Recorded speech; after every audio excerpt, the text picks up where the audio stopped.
Hey friends, Audrey Henley here, and today I'm going to be giving you 10 tips to make your self-published print-on-demand book look more professional during the formatting and material choice process. So stay tuned. To start this video, I wanted to give a shout out to Margaret Adele, who did a contest for this book, Prince Norlov, Edge of Shadows by J.T. Harris.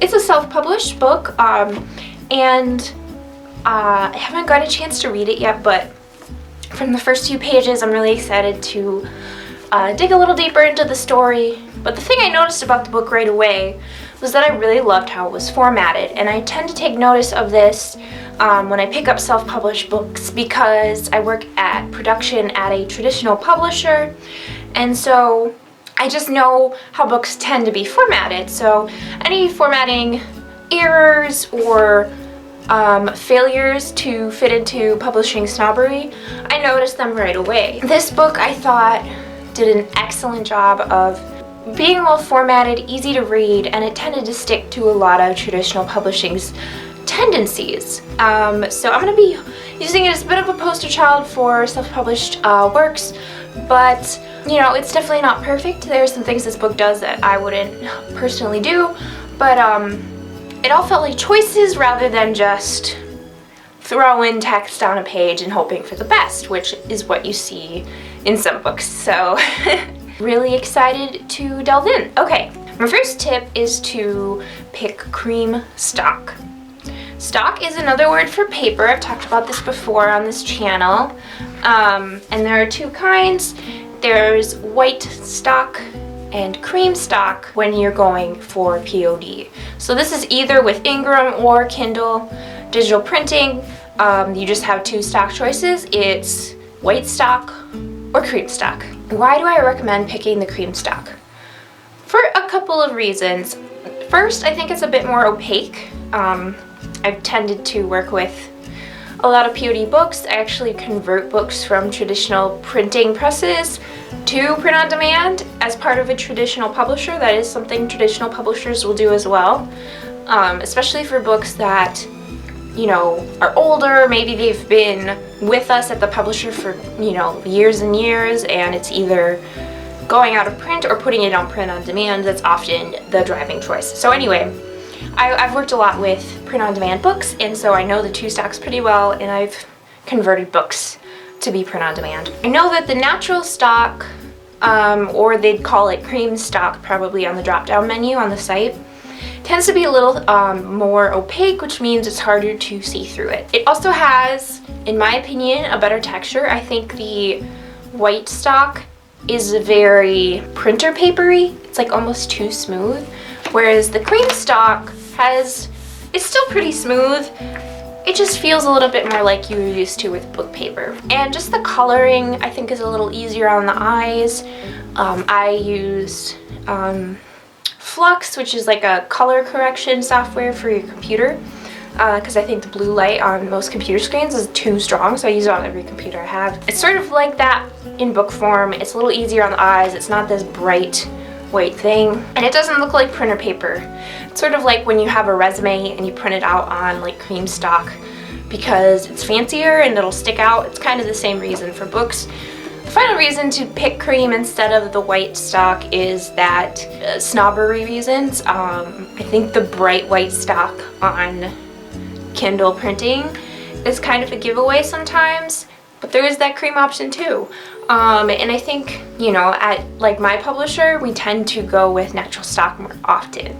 There are definitely certain types of books, but generally for trade books, which is what I think most self-published works will be, like so books that have a wide audience, they're commercial, they'd be in the fiction section, I don't know. Books with a wider audience tend to have cream stock, so I think it's good to kind of situate your book in that audience by picking the cream stock.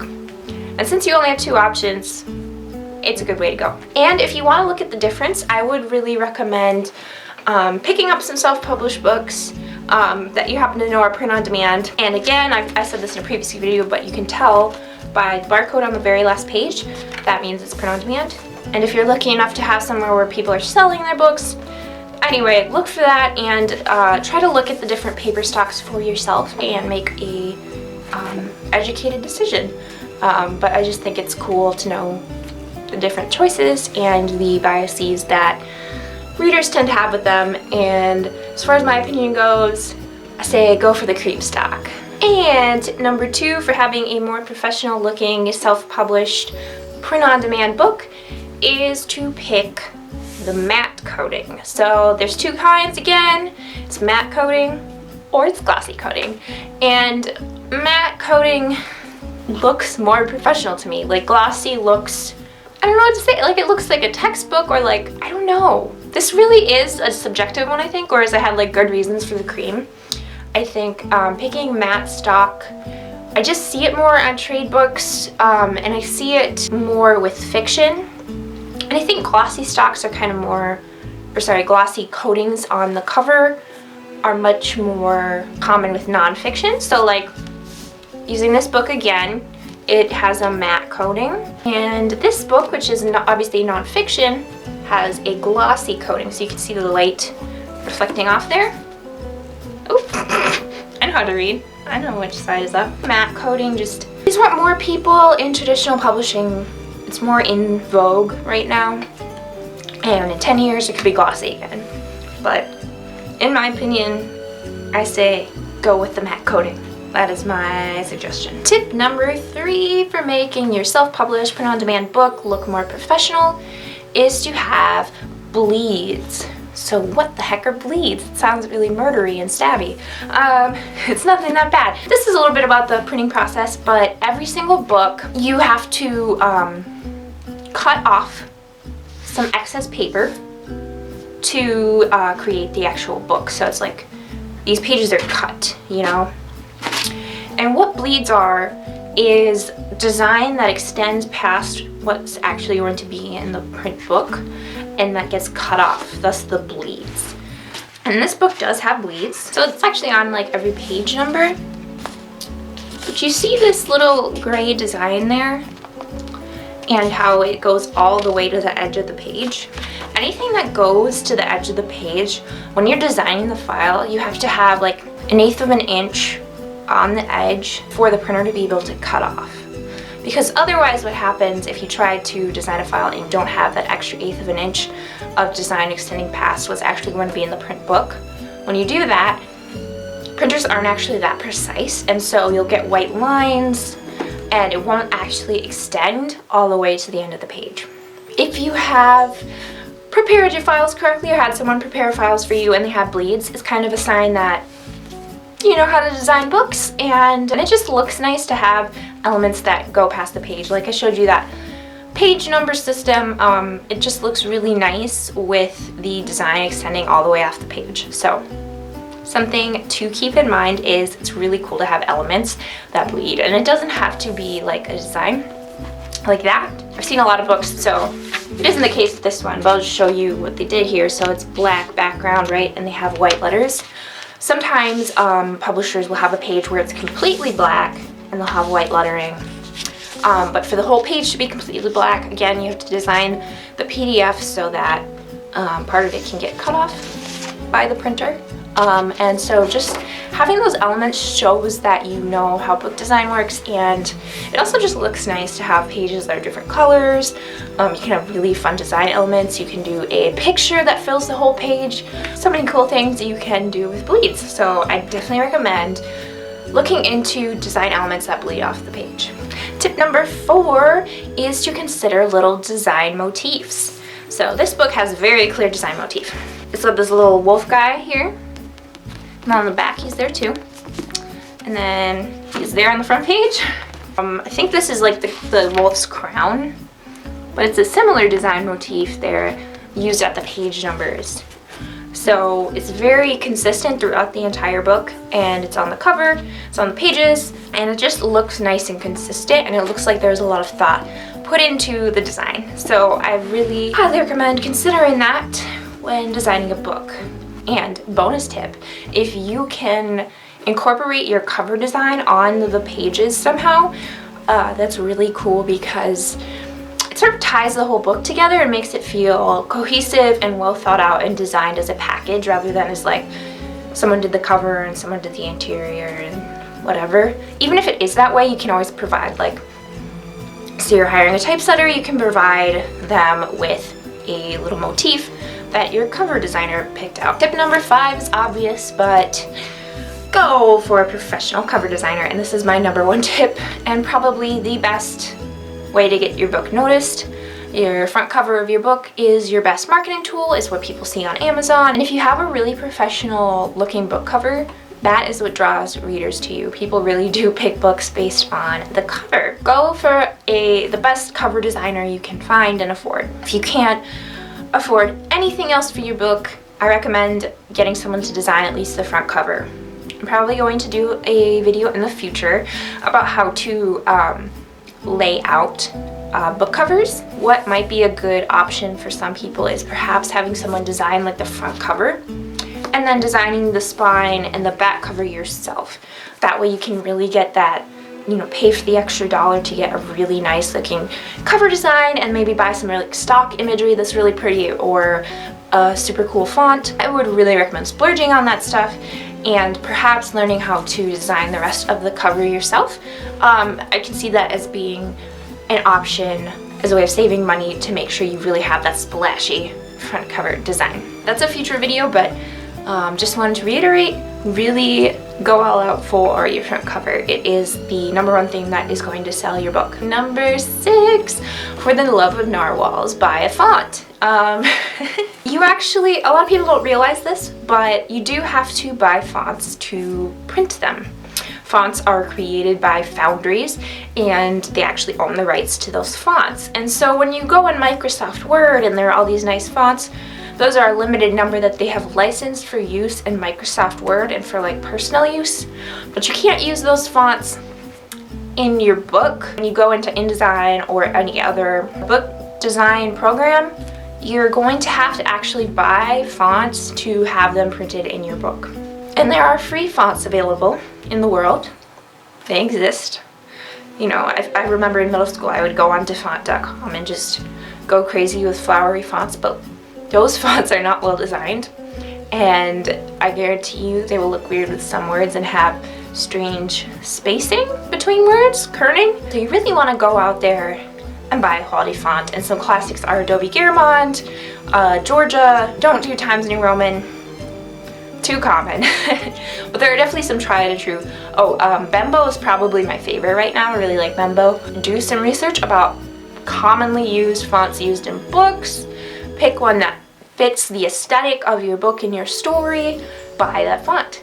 I'll be doing a future video about this, but a good option would be to, if you're going to do your own book design, good option might be to buy InDesign for a month, because you can do it for a month, get all of your typesetting done, and probably add on Adobe Fonts, which is a service where you can download a certain number of fonts and use it in any project you want without liability and without having to pay the really high fee. You can pay a monthly fee and it'll still be expensive, but you only need it for 1 month if you can manage to typeset everything in that time. And so that might be a good option, and you could pick whatever font you want and experiment. Tip number 7. This is a little bit hard to explain. I'll probably put some imagery up here so you can get what I'm saying. But you know how in Microsoft Word you can, there are different options for paragraphs and how they look on the page. And so there's 2 main types, and that's justified and, I always forget what they call it in Word. In publishing we call it ragged right.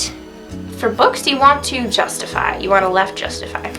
So with justified books, see how it's a nice line? Not all of the sentences stretch all the way to the end, but the ones that do end at the same place. That's called justification, and it requires programs that are able to do that. Word does it, but not very well, and this is actually a big reason why I recommend InDesign, because it is remarkably good at doing this and not making words too close together and not making them too spacey where you see like weird spaces between words. Yeah, it's just the way books tend to be designed. I just recommend it for that reason, honestly. It also looks nicer, and it's just good all around. And sort of a sub tip here is to use hyphens. So this is a little counterintuitive, but adding hyphens means that when you have a really long word at the end of a line, you don't have to like squish that sentence to make it fit or like put it onto the next line. You can have a little hyphen and have it go to the next line. That's something I noticed about this book that it didn't have, and I think it would have had slightly better spacing if they had decided to include some hyphens in there. So yeah, justifications, add in hyphens, and you'll have a book that looks more professional. Tip number 8, have generous margins. What are margins? Margins are the white space on your book. So it's that. And this is called the thumb margin or the inner margin. So have generous margins so that your readers have a better reading experience, essentially. The thumb margin is very important because if you have words getting stuck in the middle of the book, that's obviously harder to read. But having the outer margins are nice too because it gives the eye, like, I guess it would be hard for the eye to have like a line of text and then suddenly there's like whatever else in the world happening. It's easier to have like a nice white bar there to kind of protect your eye from going off the page and onto like reality and take you out of the reading experience. So highly recommend having nice, generous, big margins. Definitely going to do a video on, again, book design, and I'll include some information about recommended margins. But you can always take a book that you think is well formatted, steal their margins, and use it in your project. You will never get in trouble for that. Okay, last two are really light things. They're not the biggest things in the world, but I wanted to include them to get to a nice even 10, and I also think like these are so easy to fix. So number 9 is to space ellipses correctly. And correctly is a bit subjective, but I think most style guides have a certain way you do it. This is what I used to do, is I would, to make an ellipses, which is like the dot dot dot, I would hit period, period, period. And you know, some authors will do space, period, period, period, space. But there is a correct way to do this. Word will sometimes automatically make an ellipses character. In my press, we don't like this because we don't like how it spaces it, but up to you if you want to use that. But what you really need to know is that it's wrong to put period, period, period, because it just looks like too blocky. So you want to do space, period, space, period, space, period, space. You want spaces in between the ellipses. It looks much more professional. And I don't know that I've seen a self-published book yet that didn't format this incorrectly. And again, you know, maybe you like how that looks better, and it is totally your prerogative. I'm just telling you that it bugs me as someone who very consciously works on my ellipses spacing. And number 10 is to learn what an end dash is. I'm not going to cover this right now, but there are 3 types of dashes. There are hyphens, end dashes, and em dashes. And most people know what hyphens do. Most people know what em dashes do. They're the like big dramatic dashes. But there's an in-between dash. And the biggest thing we use this for is number ranges. Just a thing to consider. When I see these used correctly in books, it makes me think very highly of the production team and of whoever put that book together. So those were my 10 tips to make your self-published POD book look more professional. And I do want to, now that I've said all of these, I kind of want to talk about what does that mean? What does professional mean? And I just want to let you know that this is a bit of snobbery, and this is a bit of just kind of picking what traditional publishers pick. But to be honest, most books most of us read are traditionally published, and so as readers we're used to a certain quality or a certain reading experience, and so having things like cream stock or matte coating or things that we subjectively think are in better taste, it really does add to the reading experience and make readers really think your book belongs on the shelf with every other book. There's nothing wrong with some avant-garde formatting, but I just want you to have this baseline for what people are expecting, what is in good fashion, and just to encourage you to not pick things on the drop-down menus on Amazon willy-nilly. Really think about all of your options and what will work best for you. So please let me know in the comments below if you have any questions, and I'll be happy to give some advice. Excited to share some production nerdy things with you. So, and if you aren't self-publishing anytime soon or whatever, I hope this was still interesting to you, just thinking about materials and what goes into making a book. So, okay, thanks guys so much for watching. Please like, comment, subscribe, and hit the little bell thing. I'll see you guys next week. Bye.